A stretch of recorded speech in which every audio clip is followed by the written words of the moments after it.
Right, guys, welcome to the OBS Outpost.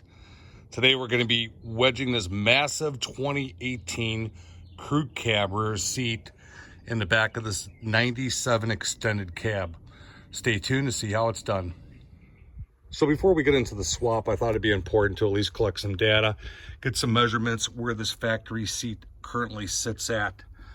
So the projection is 23, and that's from the back wall. The seat sits at, we'll call that 14 and a half. And the last measurement that I wanted to document was how much leg room does this have? Now, obviously that's gonna be a compensating factor, how far these front seats are moved forward. Right now I've got this seat positioned from the steering wheel to the back seat at 18 inches right here. That's 18. So that would be the furthest a factory seat would sit back. So the maximum or the minimum amount of leg room that one would have in an extended cab rear seat would be, we'll call that 6 inches right there. So obviously it could be more if the seat was pushed further forward. But I just want to document this stuff so we have some benchmarks to go off of once we do this swap to see how the Gen 4 seat's going to compare.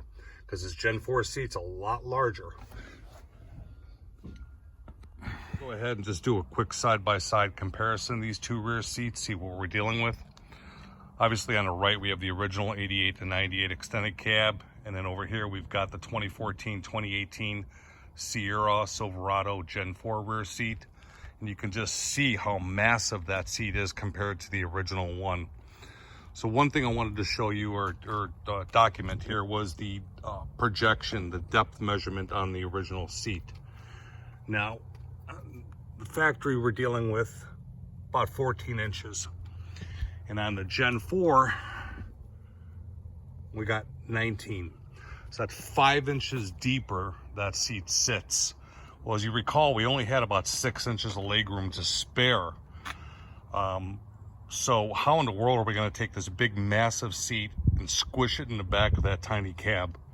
Well, that's where the magic happens. Let's take a look at the brackets we're going to be using, and then we'll start the install. So these are our Gen 4 extended cab rear seat brackets. Again, it's for 88 to 98 GMC Chevy extended cab trucks to mount 2014-2018 GMC Sierra Chevy Silverado crew cab or double cab rear seat. This is actually for the crew cab. This set, the double cab's a little different, but pretty similar. We're going to be doing a crew cab rear seat install today. These are all laser cut, CNC formed, fully welded, very high quality stuff. These brackets actually replace the brackets that come on the seat. So let's get started and show you how to do that. So the first step we're going to do is remove the factory brackets off this seat. I already went ahead and separated the seat. That just makes it more manageable to work on.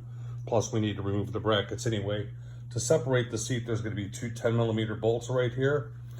And then what we want to do is take this seat, flip it upside down, and then we want to go ahead and remove this bottom cushion right here. There's this seat channel right here, it's plastic seat channel. You can usually just put your fingers in there to pop it loose. And then this whole cushion is going to come off like that. And then you're going to be able to access these bolts right here. And then the top cushion is going to be these two bolts right here. So we're going to do that on each side. Bottom cushion, we don't need to take the cushion off the top because obviously we can get access to these. So let's go ahead and remove those. Remove these are 15mm.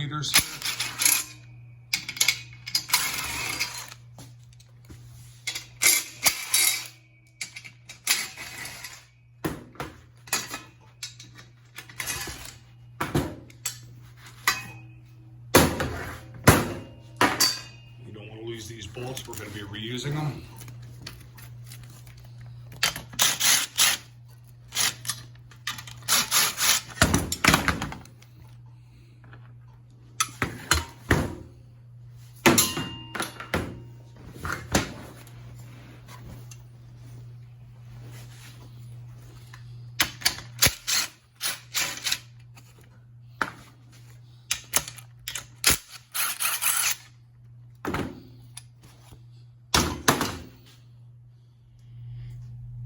Now what we're gonna do is you can set the top cushion off to the side for now. We're just gonna focus on this bottom frame. We're gonna take our outside bracket. These will be labeled which side they go to. Here's your inside bracket right here. So we're gonna take our outside bracket. We're gonna use the same existing 15 millimeters.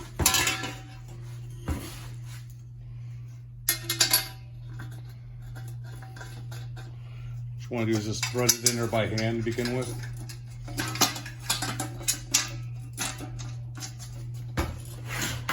And then just kind of snug it up. You don't really need to totally torque it down right now. Put it to where it's somewhat tight. I'm going to take this. Sorry about that. We're going to take this bracket right here.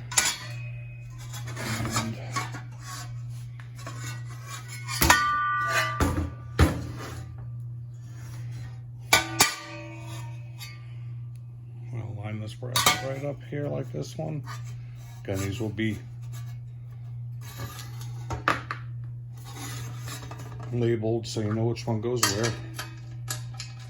Just get this bolted in and then I'll show you what it looks like. What I'm going to do is I'm going to actually leave the cushion off to do the install. To show you how it bolts into the truck. So it's going to basically sit like that in the truck. So let's go ahead and set this in here and then we'll show you where it bolts down to. So I forgot to mention that when you take the original seat out, it actually has two bolts, one here and then one over there on that side right there. You're just gonna bolt those bolts and then literally just lift the seat right out. Where our new seat's gonna mount to is there's gonna be two 18 millimeter bolts sticking up out of the ground for your seat belts right here. They're gonna have nuts on them like that. And then there's gonna be two 15 millimeter bolts. You can probably see the holes right there in the ground. These sometimes get hidden by this cover, so you might have to push the cover back to locate them, but they're gonna be there. What we're gonna do is after we've got our brackets attached to our, keep in mind, at this point you'll have the bottom cushion on and also you will have mounted your top section, your backrest also. So it'll be a complete seat. The only thing left to do is gonna be for you to put the 18 millimeter bolt down here, or nut I should say, just like that. And then you're gonna have your 15 millimeter bolts. You're gonna line it up. You're gonna drop one in there and one in there, tighten both those down, and you're gonna be done. So we'll go ahead and we'll assemble this seat over here. We'll put it in so you can see what it looks like when it's finished.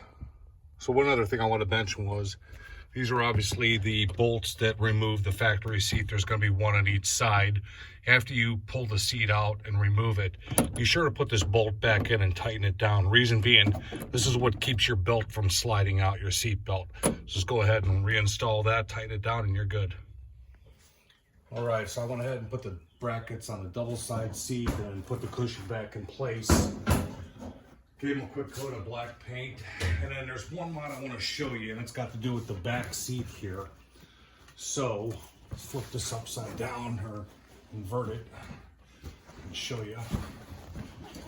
Okay, so this basically is the back side, and it's got some Velcro and it's got the little clip on it. You want to pull it back.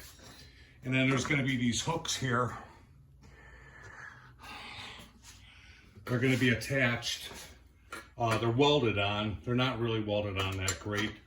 You could use a cutoff wheel. These are kind of going to impede with the backrest when this thing leans back. So I went ahead and I cut mine off.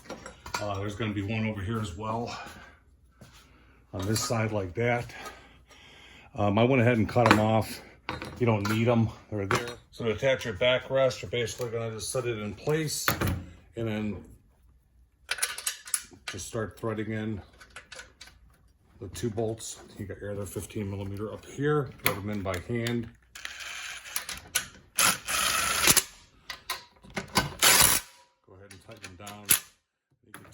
two lower bolts down if you haven't already done so. So at this point, you should have both of your rear seats fully assembled. I like to start with the double side rear seat first. I just set it in place over the top of this stud right here. We're gonna go ahead and we're gonna reattach the 18mm nut here. And then over on this side, you see that light coming through the two holes? That's where your two 15mm go. We're gonna drop two 15s in there, the factory ones that came out, tighten it up, and this side will be done. All right, guys, we are done. Put on the rear covers, got it all bolted up, and this thing looks killer. Really completes this whole Gen 4 swap. Well, I still got to put in the passenger seat, but you know what I mean.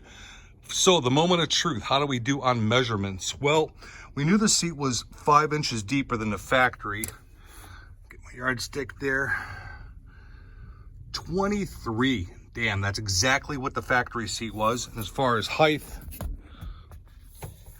we'll call it 14.5. So the measurements are identical to factory.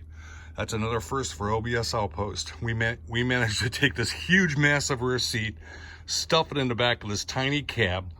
And if you go with a crew cab rear seat, get a little extra bonus. Get the drop down luxury for the rear seat passengers. Give them a little swagger back there. All right, guys. Well, if you have any questions or you want to purchase yourself a set of brackets to do this type of swap, www.obsoutpost.com. If you have any questions, Dan at obsoutpost.com. I'm here to help. Thanks for watching. Have a good day.